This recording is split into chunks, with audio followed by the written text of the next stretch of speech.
J'ai l'impression qu'absolument personne ne parle de cette série.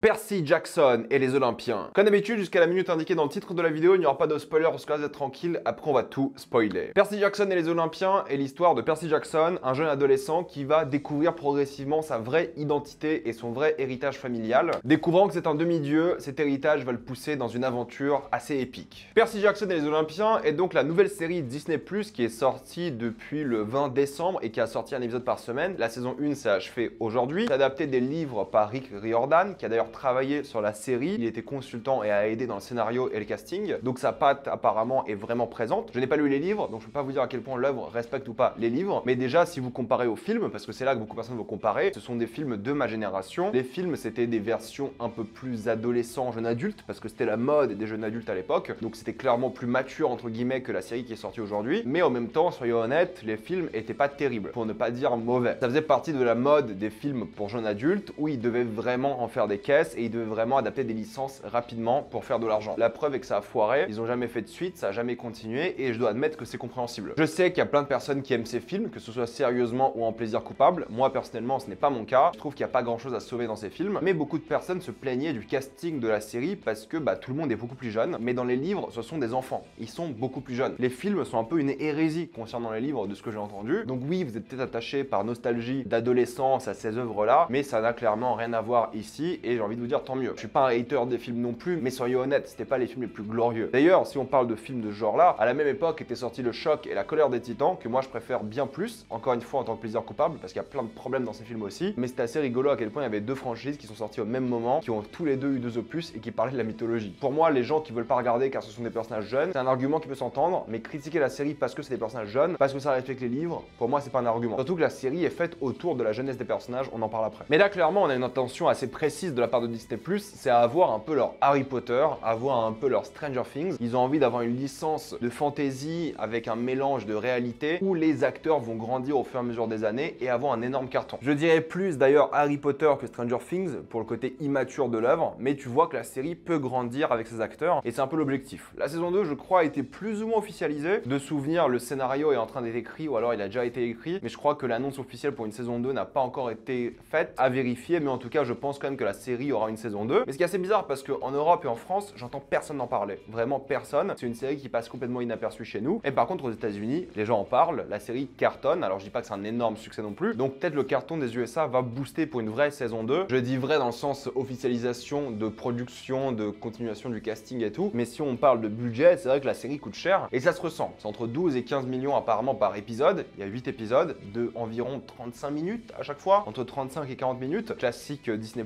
j'ai envie de vous dire. Et tu ressens plus ou moins le budget. Il y a certains moments où tu vois vraiment qu'ils ont mis du pognon dans des trucs, et à certains moments, c'est vraiment pas terrible. Les effets spéciaux sur les créatures sont pas mauvais en soi, mais c'est vrai que lorsque tu es habitué à des séries qui ont un budget similaire, surtout Game of Thrones, et tu vois les créatures dans cette série-là, les créatures ne font clairement pas le poids. Il y a ce côté-là en termes d'effets spéciaux où ça passe, mais c'est pas les choses les plus crédibles à chaque fois. Mais encore une fois, c'est une série que les effets spéciaux sont pas parfaits sur des créatures, moi ça me dérange pas vraiment. Du moment que la direction artistique est réussie, du moment que la créature est flippante, moi ça me va. On va parler de la direction artistique dans 2 secondes, mais j'ai envie de faire un point encore une fois sur une technologie que je commence à détester de plus en plus. Non pas que la technologie en soi est mauvaise, mais c'est le fameux volume. Le volume que vous connaissez, c'est ces fameux écrans en LED qui sont connectés à une caméra et du coup lorsque la caméra bouge, l'écran derrière bouge aussi. Ça remplace les fonds verts. Et le problème avec Disney, c'est que cette technologie a déjà bien été utilisée dans plein d'œuvres. Je pense à la série Netflix 1899, si je dis pas de bêtises. Je pense à The Batman. Mais là, c'est vrai que dans toutes les séries Disney+, on voit le volume. Il y a cette image du catcher Edge qui avait été diffusée à l'époque et tout le monde s'est dit, c'est horrible. Pourquoi est-ce qu'ils sont pas allés filmer en extérieur? Surtout en Californie, il doit bien avoir une côte avec un phare ou un truc comme ça, quoi. Non, c'est fait en volume et honnêtement, cette image, en vrai, comme ça, sans qu'elle bouge, ça va. Mais dans la série, je vous jure, ça se voit à donf. Et ça se voit à donf dans toutes les scènes. Pourquoi? Car toute l'intégralité de la série, ou presque, a été tournée avec le volume. Et vous le remarquez très très bien dans certaines séquences. Encore une fois, le plateau de tournage est extrêmement arrondi. Du coup, vous allez voir des objets, peu importe lesquels, que ce soit dans un environnement en extérieur, des rochers ou même, je sais pas, des objets de l'intérieur, dans des maisons. Parce que même pour les maisons, ils font du volume. Il y a un vrai problème de profondeur. T'as pas l'impression qu'il y a une profondeur de l'image. Et en même temps, tous les décors sont faits en cercle. Et du coup, tous les mouvements des personnages sont faits en cercle parce qu'ils sont en train de tourner autour d'un décor qui bouge au fur et à mesure. Et il y a plein de décors différents, ça je respecte. Mais c'est vrai que tu vois de plus en plus le volume. Il y a une scène, j'ai pas envie de vous montrer d'image parce que peut-être ça pourrait spoiler pour certains, mais il y a une sorte de désert à un moment. Il y a des rochers qui sont placés en cercle parfait. Et tu comprends vraiment le volume. Et ça, c'est un vrai problème parce que moi, ça me sort clairement de l'œuvre. Je vois ni la profondeur de ce qui se passe derrière. Et normalement, le volume est censé être utilisé pour montrer des trucs qui sont improbables. Genre de Mandalorian, aller à la limite, c'est de la SF, t'as envie de mettre des décors vraiment impossibles. Au lieu de mettre des fonds verts, tu fais ça, à la limite. On a bien vu qu'avec Andor, il le faisait pas. Et Andor était bien plus joli. Mais là, c'est vrai que même des décors en intérieur, genre des maisons, à certains moments, ils utilisent le volume. Et tu te dis, mais pourquoi? Et moi, ça me sort complètement du truc, quoi. Il y a un vrai problème. Et pour moi, Percy Jackson est le plus gros coupable pour l'instant du volume, où vraiment des scènes en extérieur assez basiques et banales sont faites en intérieur et t'as vraiment l'impression que c'est un studio, quoi. Et ça passe quasiment jamais. En plus, il y a ce brouillard qui arrive dans certaines scènes pour cacher justement les limites du décor. La série fait cheap et c'est ça qui est dommage. En plus, les effets spéciaux sont pas terribles, mais la technologie aide pas le truc, quoi. Et le pire dans cette histoire-là, c'est qu'il me semble qu'il y a une séquence qui a été tournée en extérieur. C'est une séquence au tout début de la série où il y a une sorte de lac et des montagnes. Et là, je me suis dit, on dirait vraiment l'extérieur. Mais je me suis renseigné, ça a été filmé au Canada, cette séquence, à côté d'un lac. Et c'est là que je me dis, waouh, cette séquence est vraiment belle. Ils ont une belle montagne derrière, ils ont un beau lac. Ils interagissent avec le lac, avec pas les montagnes, mais il y a vraiment quelque chose de réel au truc. Ils ont construit un camp et tout, c'est vraiment trop chouette. Chose qui n'a lieu jamais après dans la série. Et le pire, c'est que le camp qu'ils ont construit, il est utilisé dans un épisode. Alors oui, c'est pour la suite,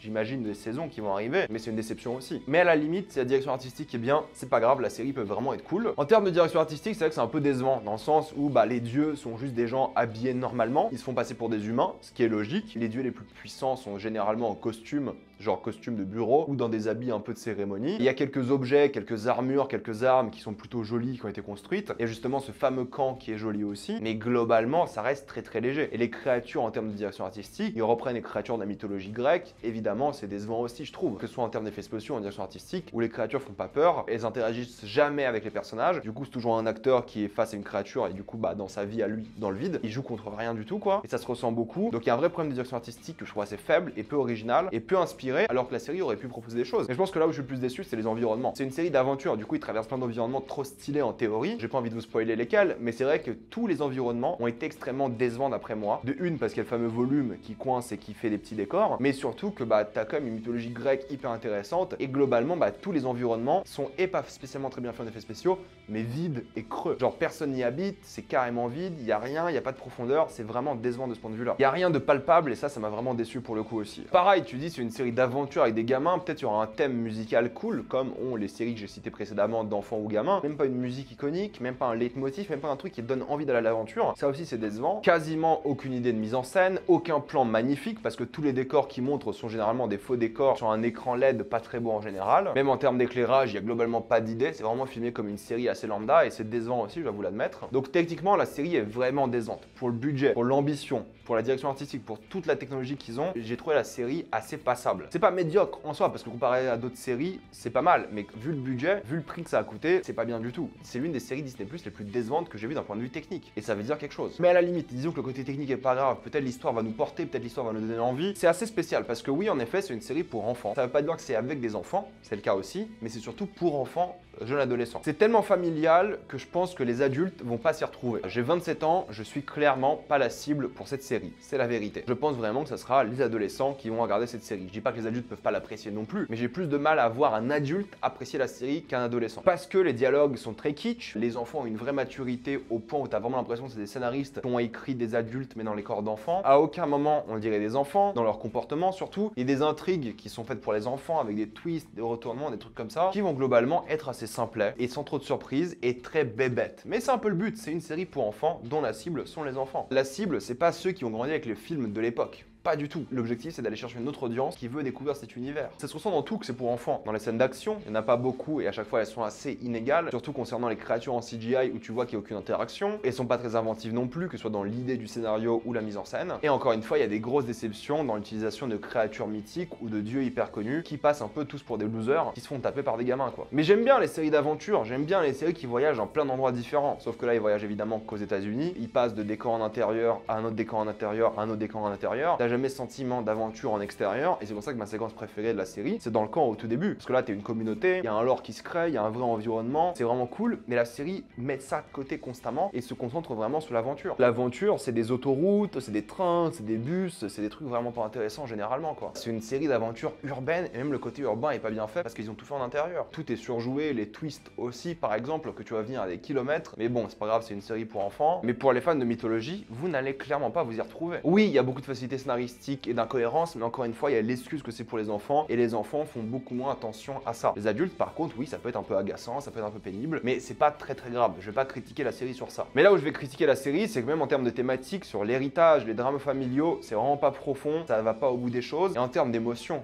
normalement, t'aurais dû avoir beaucoup d'émotions dans la série, surtout la relation entre Percy et sa mère, qui est vraiment décevante. C'est là que le cœur émotionnel de la série aurait dû être, et ça marche pas du tout, je trouve, ce qui est hyper dommage. Et plein d'autres séquences où la série aurait dû être bien plus émouvante, bien plus dramatique. Elle est tellement stable dans sa tonalité, il y a pas beaucoup d'humour, il y a pas beaucoup de drame, il y a pas beaucoup d'action, et elle fait pas beaucoup de quasiment tout, et t'as un truc qui se regarde comme ça, sans aucune émotion. J'aurais aimé être investi, même les trucs pour enfants, j'aime bien s'il y a de l'émotion, mais là, il y a rien de tout ça. C'était pas une torture à regarder, j'ai regardé les 8 épisodes assez rapidement, j'ai pas détesté mon visionnage, mais c'est vrai qu'il y a rien qui me donne envie de continuer. Les acteurs, le trio, ils ont aucune alchimie, je trouve, on dirait pas du tout des potes. Le jeu d'acteur est moyen, pour pas dire mauvais, parce que j'ai pas envie de critiquer les gosses. Ils sont beaucoup trop puissants, ils sont face à des dieux extrêmement puissants, et ils les défoncent sans aucun problème, ce qui est décevant aussi, surtout dans des séquences d'action qui durent 2 secondes. C'est un trio de personnages que j'ai pas vraiment envie de revoir, quoi. Que j'ai pas trouvé fascinant, que j'ai pas trouvé drôle, touchant, j'ai pas trouvé qu'ils avaient une bonne alchimie. Tout est assez convenu, assez banal, et ça manque de charme en fait, ça manque d'émotion, ça manque d'un truc assez unique qui en fait une série regardable mais assez banale au final. Donc pour conclure, c'est vraiment difficile à recommander comme série pour le coup. Pour les fans de mythologie, c'est niette. Peut-être pour les fans de livres, mais même là j'ai entendu beaucoup de critiques des gens qui aiment les livres. Peut-être si des jeunes adolescents ou jeunes adultes regardent cette vidéo, peut-être vous allez apprécier, je n'en sais rien. Mais c'est vrai que je suis carrément pas l'audience, et en plus de ça, je trouve ça assez médiocre. Et encore une fois, je suis pas énervé contre la série, mais je l'ai vue et directement oublié. Je sais pas si je regarderai la saison 2, j'espère qu'ils vont s'améliorer, j'espère qu'ils vont profiter du fait de grandir avec ces personnages-là et ces acteurs, mais pour l'instant j'ai du mal à la recommander, j'ai du mal à voir pour qui est faite cette série, mis à part les enfants, et honnêtement je suis un peu déçu parce que je l'attendais comme leur grosse série à Disney+,